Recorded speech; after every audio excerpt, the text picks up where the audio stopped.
నీకు గుర్తుందా, భీమ్ మనందరికీ ఒకసారి గౌతమ బుద్ధుని కథ చెప్పాడు. ఒక హంసని ఆయన అన్నయ్య బాణంతో కొడతాడు. అప్పుడు బుద్ధుడు కాపాడతాడు. అప్పుడు రాజు ఏం తీర్పిస్తాడంటే, కొట్టినవాడిని కాకుండా కాపాడిన వాళ్ళకే దక్కుతుందని. అవును, అదేవిధంగా ఇంటిని కూల్చేవాడి కంటే పెద్ద ఇంటిని నిలబెట్టేవాడే అవుతాడు. నాన్న ఇంకా భీమ్ ఈ సమస్య నుంచి కూడా బయటపడతాడు. అంతా మామూలుగా అయిపోతుంది. మీరందరూ నా ఓటమి కోసం ఎన్ని ప్రార్థనలైనా చేసుకోండి, కానీ ఈసారి గెలుపు నాదే అవుతుంది.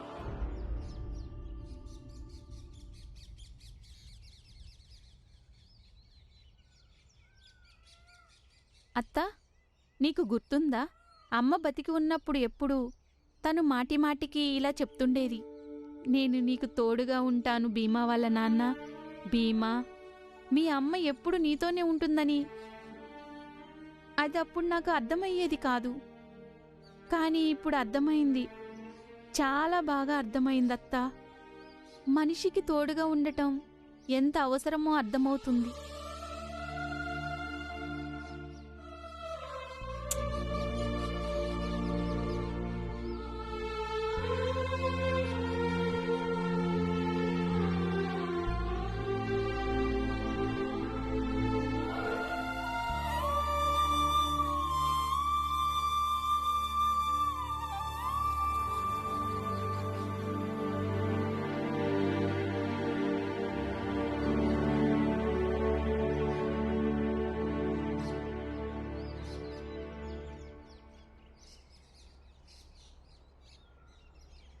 అన్నయ్య, ఏం జరిగింది? ఏమీ లేదు మీరా, కానీ జీవితం నిర్ణయించేది మా తండ్రి కొడుకుల వంతులో. పోరాటాల వల్ల ఇంకా ఎన్నో గడ్డు సమస్యలు రాబోతున్నాయి. కానీ మా తండ్రి కొడుకులమిద్దరం నిర్ణయించుకున్నాము. ఇప్పుడు ఎన్ని సంఘర్షణలు ఎదురైనా సరే మేం పోరాడతాము, పోరాడుతూనే ఉంటాము.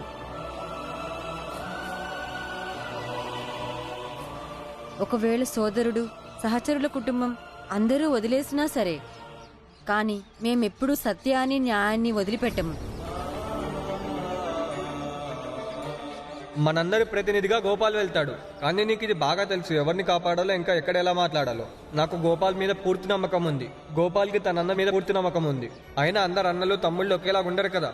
సొంత అన్నయ్యే అనుమానించేటట్లు తన తమ్ముడు తన్ని ఆపద నుంచి కాపాడుతాడా లేక ఇంకా ఎరికిస్తాడా అని. ఆనందన్నయ్య, భీమ్, నాన్న, నేనెప్పుడు మీ ముగ్గురికి తోడుగా ఉంటాను జీవితాంతం, జీవితాంతం. ఇంకా నేను కూడా.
ఆ విశ్వాసరావు ఎక్కడున్నాడు?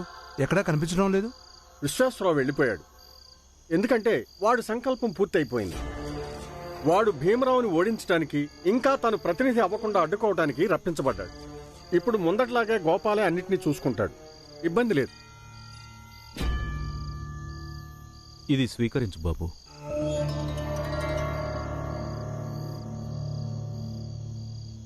స్వామీజీ చెప్పారు ఈ కానుకను మీకివ్వమని. ధన్యవాదాలు. మీరిచ్చిన ఈ కానుకతో సతారాలో సంపూర్ణ పరివర్తనం వస్తుంది.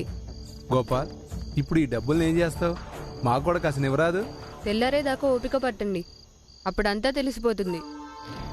కానీ ఒకటి మాత్రం చెప్పగలను, ఇప్పుడు చిన్న జాతి వాళ్ళకి పెద్ద జాతి వాళ్ళకి మధ్య ఈ డబ్బుతో ఒక అగాధాన్ని ఏర్పరచబోతున్నాను. దాన్ని ఈ సతారా ఎన్నేళ్ళైనా సరే పూడ్చలేదు. చాలా సంతోషం. నువ్వు ఎత్తు వేసావంటే ఏదో గొప్ప ఎత్తే వేసుంటావు. వెళ్ళొస్తాం మరి. సేటు గారు, ఎప్పుడైనా ఒకరింట్లో పూజ జరుగుతున్నప్పుడు ఎవరైనా వస్తే అప్పుడు పూజ సంపూర్ణమయ్యేదాకా అక్కడే ఉండాల్సి ఉంటుంది. ఇది నేర్చుకోండి. కేవలం డబ్బుండగానే ఎవరు గొప్పవాళ్ళు అయిపోరు. గొప్ప సంస్కారం కూడా ఉండాల్సి ఉంటుంది.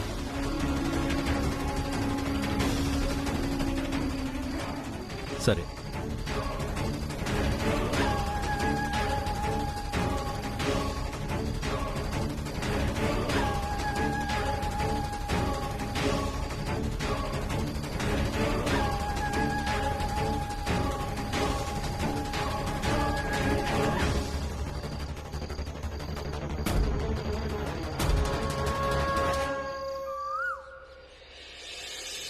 చూడండి, మనం పెద్ద జాతి వాళ్ళందరితో కలిసి శాంతి ఒప్పందం చేసుకున్నామో లేదో ఈశ్వరుడు మనకొక బతుకు తెరువుని చూపించాడు. మనల్ని ఆదుకోవటానికి ఈ డబ్బులు ఇచ్చాడు. చూడండి, అసలు ఏం జరిగిందంటే, నేను నిద్రపోతున్నాను. అప్పుడు ఉన్నట్టుండి నేను నిద్రలో నుంచి లేచాను. నిద్రలోనే ఏదో ఒక దారిలో పరిగెత్తుకుంటూ వెళ్ళాను. అది తిన్నగా ఆలయం వెనక్కి వెళ్ళి ఆగింది. అసలు అప్పటిదాకా నిద్రలోనే ఉన్నాను నేను. కానీ అప్పుడు ఒక్కసారిగా నా నిద్ర ఎగిరిపోయింది. అప్పుడు నాకు అక్కడ బట్టలో మూట కట్టిన ఈ ధనం కనిపించింది.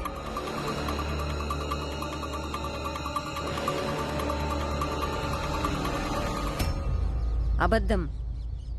నాన్న ఇతను అందరినీ వెర్రివాళ్ళని చేస్తున్నాడు. అయితే నువ్వెందుకు వింటున్నావు అబద్ధాలు? వెళ్ళిపోయి ఇక్కడి నుంచి. గోపాల్ కి జై, గోపాల్ కి జై, గోపాల్ కి జై, గోపాల్ కి జై, గోపాల్ కి జై, గోపాల్ కి జై, గోపాల్ కి జై, గోపాల్ కి జై.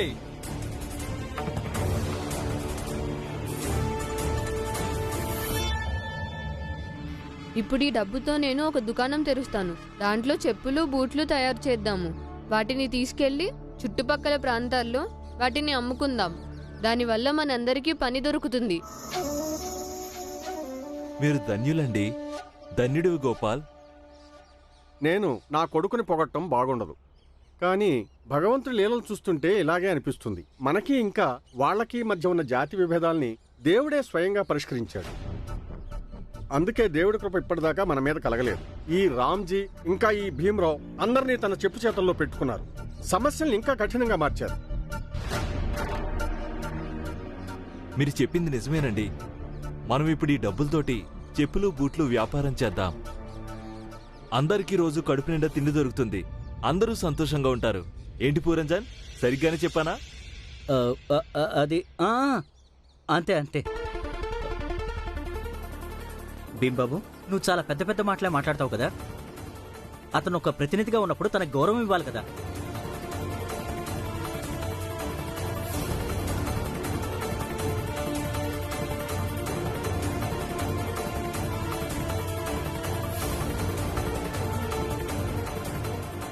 నాతో రండి. పదండి.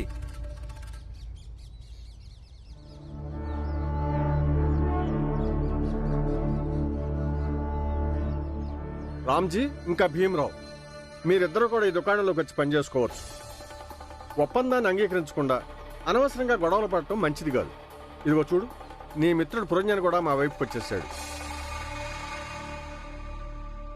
ఇప్పుడు ఈ ప్రపంచం మొత్తం మీ పక్షాన నిలబడినా సరే మేము ఈ పని చెయ్యము. అంటే ఆ పని చెడ్డదని కాదు. అది ఎందుకంటే మీరు కేవలం చెప్పుల దుకాణం పెట్టి మన జాతి కళల్ని కాలరాయాలనుకుంటున్నారు. మీరు కోరుకుంటున్నారు మన జాతి వాళ్ళ కళల్ని కేవలం చెప్పుల దుకాణం లోపలే చిదిమేసి కాలరాచి అడియాసలు చేసేయాలని. కానీ ఇది తప్ప ఇంకా వేరే ఏ పని చేయకూడదు మీరు. ఎందుకంటే వాళ్ళతో ఇదే ఒప్పందం జరిగింది. చూడండి, మీరు ఏం చేసుకుంటారో చేసుకోండి. ఇక మేము ఏం చేయాలో అది మేము చేస్తాం. ఎందుకంటే మీ ఒప్పందం మీకు ముఖ్యం, అలాగే మా ధైర్యం మాకు ముఖ్యం.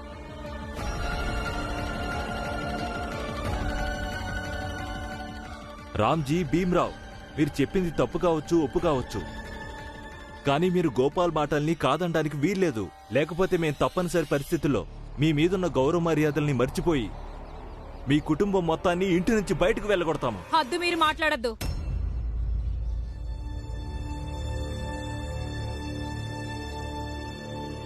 రామ్జీ చెల్లెలు ఇంకా ఈ భీమ్ మేనత మీరా బతికే ఉంది. అలా ఎలా ఇంట్లోంచి వెళ్ళగొడతారు? ప్రాణం పోయినా సరే ఇలా ఎప్పటికీ జరగనివ్వను నేను. అర్థమైందా?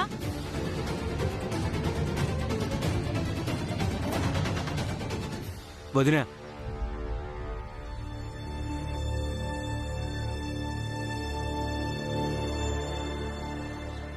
ఇంతకు ముందు విన్నాను, ఈరోజు కళ్ళారా చూశాను.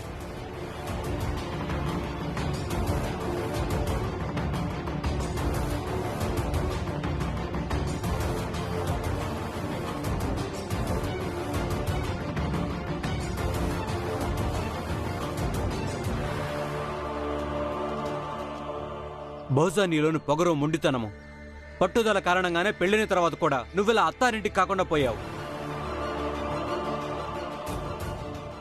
అలాగే నీ భర్త కూడా ఎప్పుడూ నేను అర్థం చేసుకోలేదు.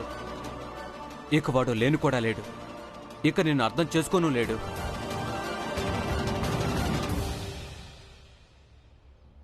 అంటే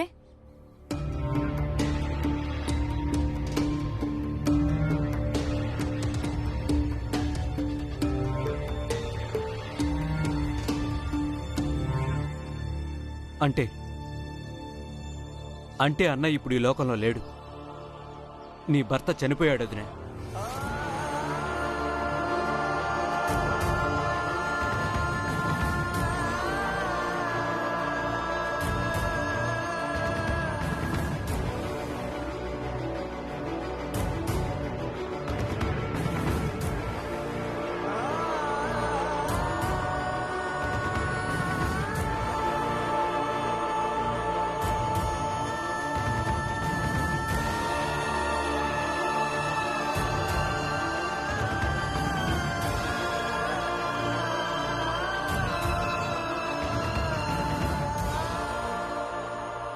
వినగానే బాధ కలిగింది. మీ అన్నయ్య ఇక లేడని తెలిసి. కానీ నువ్వు ఇక్కడికి ఎందుకు వచ్చావు? నీ కుటుంబం దగ్గరికి వెళ్లాల్సింది. వెళ్ళి వాళ్ళందరినీ ఓదార్చు. ఇక నువ్వు ఈ ముతక చీర కట్టుకొని అన్నయ్య అంతిమ సంస్కారాలకు చెందిన విధిని పూర్తి చేయొద్దునే. ఈ చీర మీద నీకు హక్కుంది. నేను ఏమంటున్నానంటే, తప్పుడు చోటుకి ఇంకా తప్పుడు హక్కుని ఇవ్వడానికి వచ్చావు నువ్వు. నేను మీ అన్నయ్యకి భార్యని కాను, ఇంకా అతని ఇల్లు నా అత్తారిల్లు కానే కాదు. నేను ఎవరి భార్యను కాను, అలాగే నువ్వు అనుకున్నట్టు నాకు ఏ అత్తారిల్లు లేదు. నా పుట్టింటి వాళ్ళు తప్ప నాకంటూ ఈ లోకంలో అసలు ఇంకెవరూ లేరు. ఇక వెళ్ళిక్కడి నుంచి. ఏంటలా పిచ్చిగా మాట్లాడుతున్నావు? నీ భర్త చచ్చిపోయాడు, నువ్వు ఇప్పుడు విధవరాలివయ్యావు. అయినా నీ కళ్ళల్లో 2 కన్నీటి చుక్కలు కూడా రాలేదు. పాపం అతను అంత దూరం నుంచి తన ధర్మాన్ని నిర్వర్తించడానికి వచ్చాడు. నీ కోసం సాంప్రదాయ చీర తీసుకుని వచ్చాడు. పైగా నువ్వు అడుగుతున్నావా ఎందుకు వచ్చావని? అరే, ఎవరైనా బుద్ధి చెప్పండి. ఈమె ఇప్పుడు విధవరాలయ్యింది. పాపం ఈమె కొంచెం కూడా తెలివిలేదు.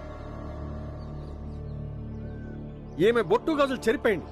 అప్పుడైనా ఈమెకు తెలివి వస్తుందేమో, అప్పుడైనా పరిస్థితి అర్థమవుతుందేమో.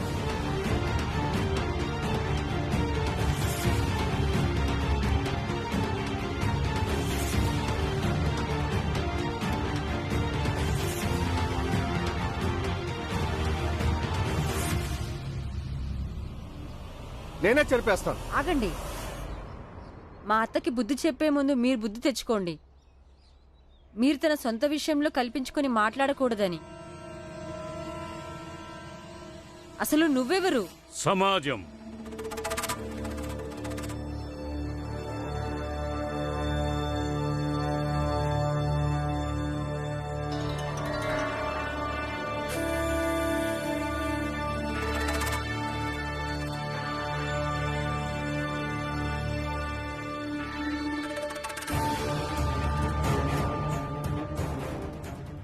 సమాజం భీమ్రావ్.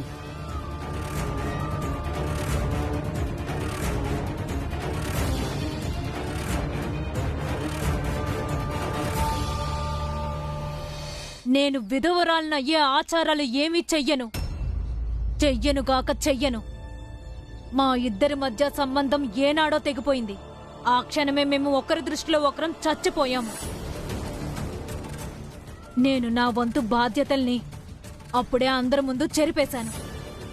ఇప్పుడిక ఈ శోకాలు గీకాలు అలాంటివేమీ ఉండవు. మొత్తుకోడాలు ఏడుపులు కూడా ఉండవు.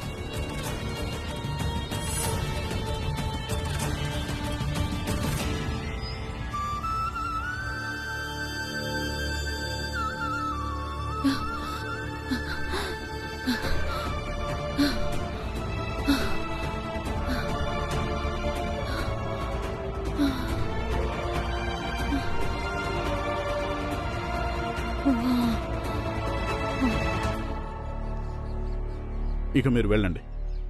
మళ్ళీ ఇంకెప్పుడు ఇక్కడికి రావద్దు. ఇక మీరందరూ కూడా వెళ్ళండి. వెళ్ళాలా? ఎలా వెళ్తారు?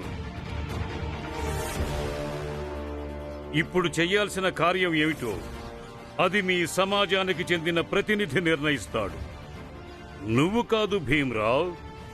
ఎవరైనా ఇద్దరు వ్యక్తుల మధ్య సంబంధం అనేది జీవన మరణాలు. ఆ వ్యక్తులకు సంబంధించిన ఇద్దరి వ్యక్తిగత విషయాలు సమాజంది కాదు. చూడండి, ఒకటి మీరు మా ఇంటి మనిషి కాదు. మేము మిమ్మల్ని మా బంధువుగా భావించడం లేదు. అందుకని మీరు ఇక్కడి నుంచి వెళ్ళిపోండి.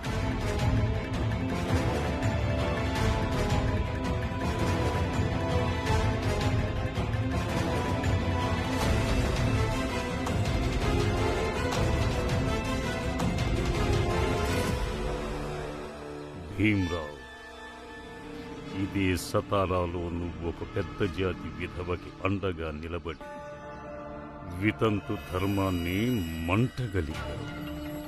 మా ఆచార వ్యవహారాల్ని అపహాస్యం చేసి ఇప్పుడు వాటన్నింటికీ నీ మీద ప్రతీకారం తీర్చుకుంటాము. చూడు, మొత్తం సమాజం చూస్తుంది. అందరికీ ఈ సందేశం అందుతుంది. ఆ భగవంతుడే నీకు నీ పాపాలకు శిక్ష వేశాడు. అంటే అన్న ఇప్పుడు ఈ లోకంలో లేడు. నీ భర్త చనిపోయాడు వదినా. ఇక నువ్వు ఈ ముతక చీర కట్టుకొని అన్నయ్య అంతిమ సంస్కారాలకు చెందిన విధిని పూర్తి చేయొద్దునా. అరే, ఎవరైనా బుద్ధి చెప్పండి. ఈమె ఇప్పుడు విధవరాలయ్యింది. పాపం ఈమె కొంచెం కూడా తెలివిలేదు. ఈమె బొట్టు గాజులు చెరిపోయింది. అప్పుడైనా ఈమెకు తెలివి వస్తుందేమో. నేను ఎప్పుడూ ఎవరికి సుమంగల్ నవ్వనప్పుడు మరి విధవని ఎలా అవుతాను? భర్త నన్ను ఎప్పుడూ భార్య రూపంలో స్వీకరించనే లేదు. పెళ్ళైనా కొద్ది రోజుల తర్వాతే ఇంట్లో నుంచి వెళ్ళగొట్టారు. ఇప్పుడు ఇన్ని సంవత్సరాలుగా భర్త లేకుండానే బతుకుతున్నాను. అతనితో ఎప్పుడు ఏ సంబంధమూ లేదు. ఈ రోజు ఏ సంబంధం లేదు. మరి నన్ను నేను ఆ వ్యక్తికి భార్యగా ఎలా అనుకుంటాను? ఆ వ్యక్తితో సంబంధం ఉందని ఎలా అనుకుంటాను? నేనెవ్వరికీ భార్యని కాను. నేనెప్పటికీ విధవని కాను.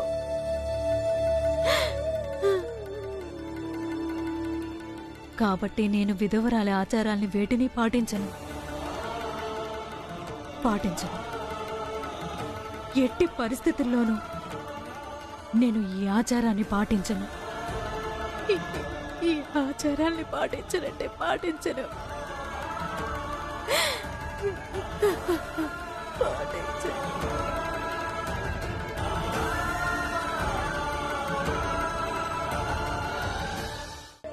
తలుపు తెరువు. అత్తా తలుపు తెరు. అత్త అత్త తలుపు తెరువు. తలుపు తెరువు అత్తా. అత్త తలుపు తెరువు అత్త. అత్త అత్తా తలుపు తెరు అత్తా.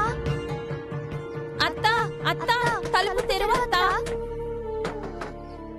అత్త ఈ భీమ్రావ్ రామ్జీ వీళ్ళిద్దరూ వాళ్ళు ఆలోచించే విషయాలే అన్నిటికంటే గొప్పవని నిరూపించాలనుకుంటారు. కానీ నువ్వు చేసేది చాలా సరైన పద్ధతి. భార్యాభర్తల సంబంధం అది ఎలాగైనా ఉండొచ్చు, కానీ సంబంధం అయితే ఉందిగా, అది అన్ని సామాజిక ఆచార వ్యవహారాలతో ఏర్పడిన సంబంధం.